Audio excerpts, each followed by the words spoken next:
यांच्या वतीने सालाबादप्रमाणे श्री सत्यनारायणाच्या महापूजेचं आयोजन केलेलं आहे आणि त्या प्रित्यर्थ हनुमान प्रसादित भजन मंडळ वर्धे तालुका जिल्हा सिंधुदुर्ग विजयवंत या ठिकाणी आमंत्रित करून त्या परमेश्वराचं नामस्मरण करण्याची जी संधी दिलेली आहे त्याबद्दल सर्वप्रथम या कार्यक्रमासाठी ज्यांनी सौजन्य लावले ते सन्माननीय प्रमोद वस्तू लोके सन्माननीय प्रशांत अर्जुन लोके या दोन्हीचे मी माझ्या भजन मंडळाच्या वतीने स्वागत करतो आणि त्याचप्रमाणे धनाजी लोके मित्रमंडळ आणि या मित्रमंडळाचे सर्व सन्माननीय अध्यक्ष उपाध्यक्ष भजनदार सेक्रेटरी सर्व पदाधिकारी व लोकेकरवाडी सर्व ग्रामस्थ महिला मंडळ यांनी मी माझ्या भजन मंडळाच्या वतीने स्वागत करतो कार्यक्रम झाल्यानंतर अनेक नामवंत भजनीमुळा या ठिकाणी नजर या वाढीचे पक्वादक आहेत मान्यवर व्यक्ती या ठिकाणी आलेले आहेत त्यामध्ये आमचे अगदी जवळचे मित्र गेली 20-25 वर्ष यांच्याबरोबर माझे भजनाचे कार्यक्रम नियोजित होत असतात ते सन्माननीय संदीप लोकेबुवा आणि त्यांची मंडळी यांचं सुद्धा मी माझ्या भजन मंडळाच्या वतीने स्वागत करतो आणि त्याचप्रमाणे बऱ्याच दिवसानंतर मॅडम लोके मॅडमचं दर्शन झालंय खूप दिवसांनी कारण आम्ही एका पक्षाचं काम करतो त्यांचे सुद्धा मी माझ्या मंडळाच्या वतीने स्वागत करतो सर्वांच्या मनाची इच्छा पूर्ण हो असं सत्यनारायणाची मी प्रार्थना करते महाराष्ट्राचं आहे त्याचप्रमाणे या ठिकाणी मंगेश चव्हाण त्यांचं सुद्धा मी स्वागत करतो महाराष्ट्राचं आहे तर संपूर्ण जगताचं दैवत श्री गणराय सरस्वती मातेच्या देवता आणि देवतेला वंदन करून माझी ग्रामदेवता ही सत्यनारायणाची लीन हो सत्याच्या वाली श्री सत्यनारायणाला वंदन करून परस्वती मातेचा मान म्हणणाऱ्या छत्रपती शिवाजी महाराजांना मनाचा करून छत्रपती संभाजीराजांना नमस्कार करून या 2020 सामन्याला सुरुवात करते जय हिंद जय महाराष्ट्र मी शाळा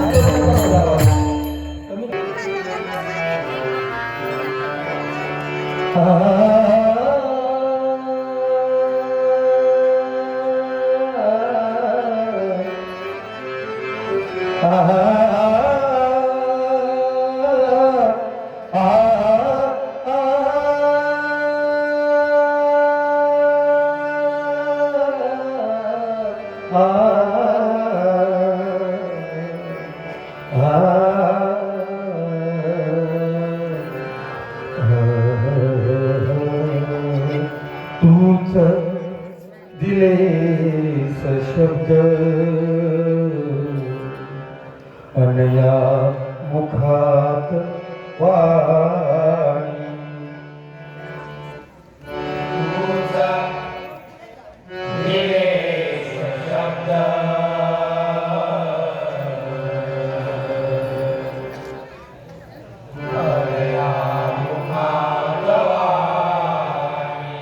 तुझे गुण गातो मी भक्ती भानी तुझे गुण गातो मी भक्ती भवानी नाही कुणी महापंडित ज्ञानी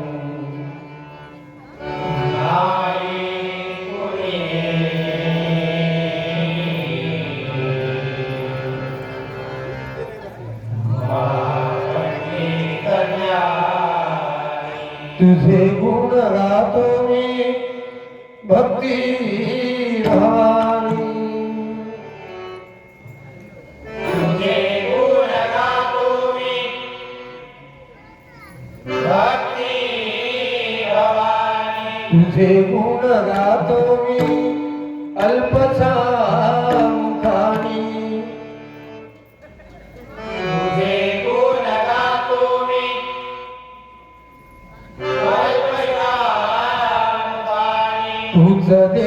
दिली समजला निर्मळ दृष्टी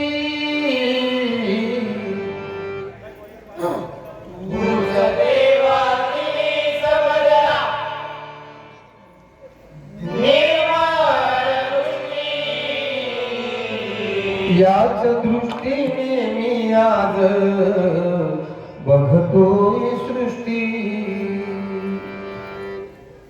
याच दृष्टीने मी आज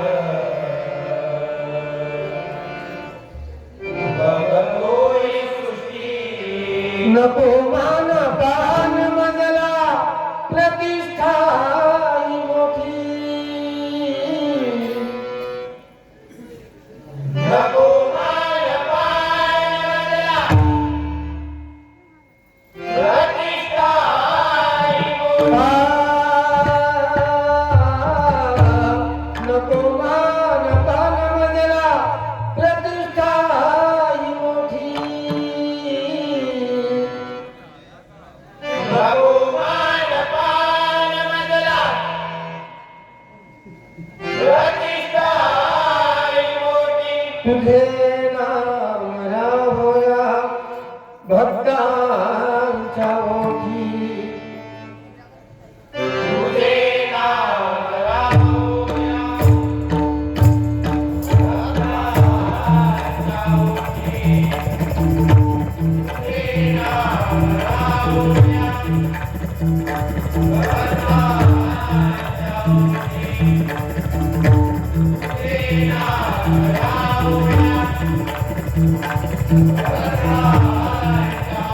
सुंदरा वरदे हरी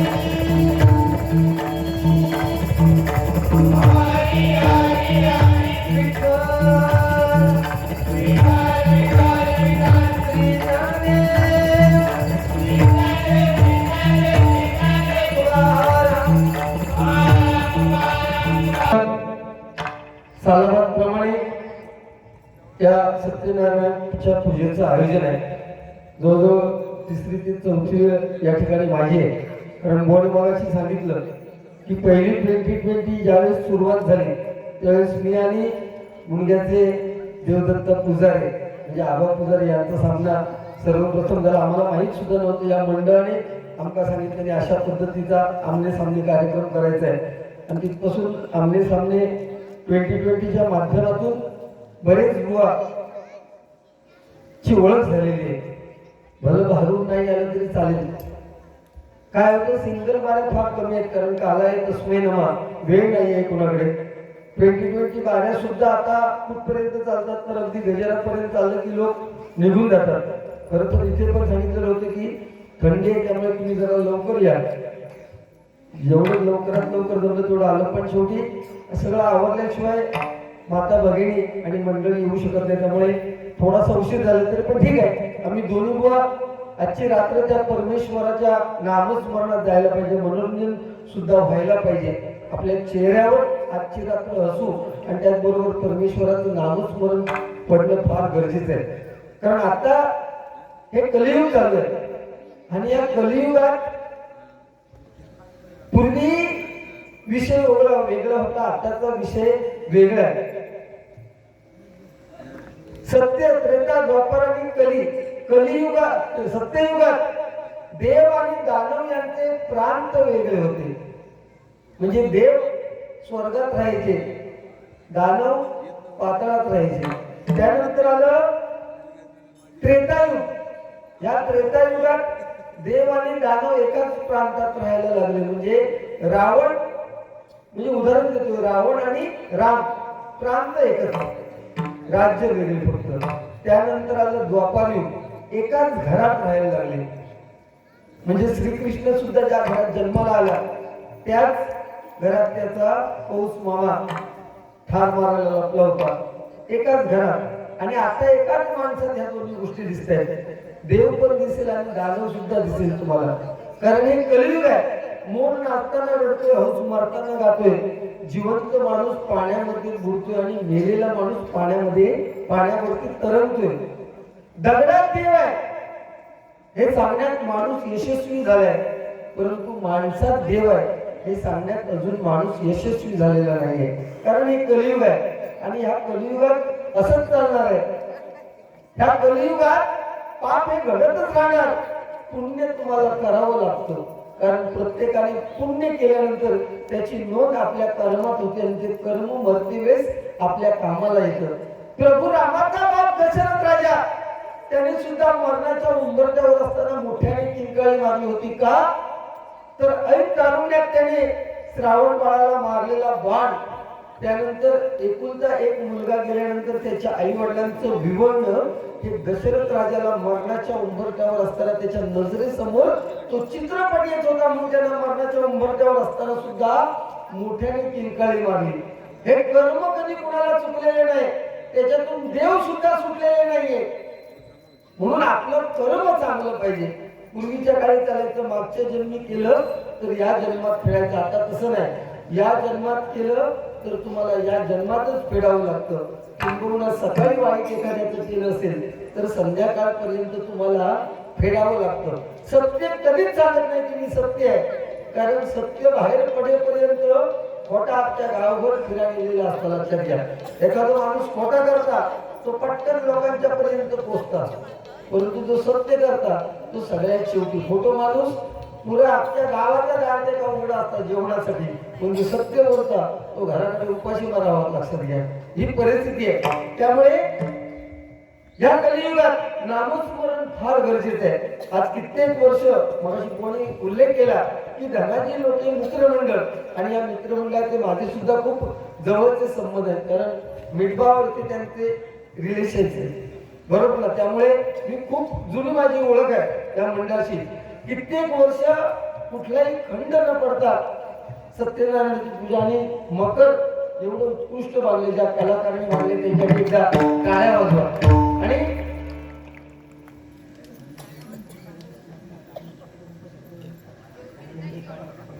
त्याचा तिरस्कार वाटतो, कारण ज्याला रामाचं महत्व कळत नाही, ज्याला कृष्णाचं महत्व सांगता येत नाही, ते लोकांची पोपटपंची चालू असते नेहमी की कृष्ण म्हणजे काय. अरे एक दिवशी तो राम, त्याच्या रामाच्या इथपर्यंत जा. कृष्ण शब्द उच्चारायला शिका अगोदर.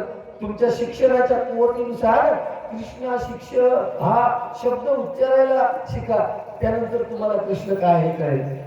राम समजायला सोपं आहे, राम शब्द लिहायला सोपं आहे, तेवढाच राम शब्द उच्चारायला सोपं आहे. परंतु कृष्ण ज्याचं प्रत्येक अक्षर जोडाक्षर आहे तो कृष्ण समजायला कठीण आहे, कृष्ण लिहायला कठीण आहे, आणि कृष्ण हा शब्द उच्चारायला खूप कठीण आहे. ज्या श्रीकृष्णाला छोटीशी बासरी उचलायला 2 हाताचा आधार घ्यावा लागला, त्याने अख्खा गोवर्धन पर्वत आपल्या करंगळीवरती उचलून घेतला. तो कृष्ण ओळखणं फार कठीण आहे. साक्षात मृत्यूच्या डोकीवरती उभा असताना सुद्धा, म्हणजे नागाच्या फणीवर उभा असताना सुद्धा नृत्य करणारा कृष्ण ओळखणं फार कठीण आहे. सोन्याची द्वारका असताना सुद्धा गरीब सुदाम्यासारखा ज्याचा मित्र आहे तो कृष्ण ओळखणं फार कठीण आहे. पहिल्या अपराधाला मुंडकं उडवण्याची ताकद असताना सुद्धा 99 अपराध थांबून 100व्या अपराधाला शिशुपालाची मान धडावेगळी एका क्षणार्धात सुदर्शकाने केली. तो श्रीकृष्ण ओळखणं फार कठीण आहे. त्यामुळे ज्याला कृष्ण समजला त्याला आपलं जीवन समजलं. ज्या प्रभुरामाच्या नामस्मरणाने आपण सुरुवात करतोय त्याच्याच सुरुवातीच्या नामस्मरणाने मी सुरुवात करतो भेटण्याची. धन्यवाद.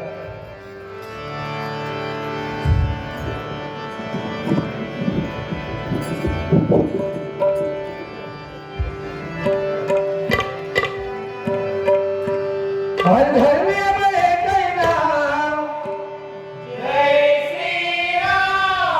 हर घर में अब एक ही नारा गूंजेगा, हर घर में अब एक ही नारा गूंजेगा. मेरे बालों का बच्चा बच्चा जय श्री राम। जय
अमृताहुनी गोड नाम तुझे देवा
हरे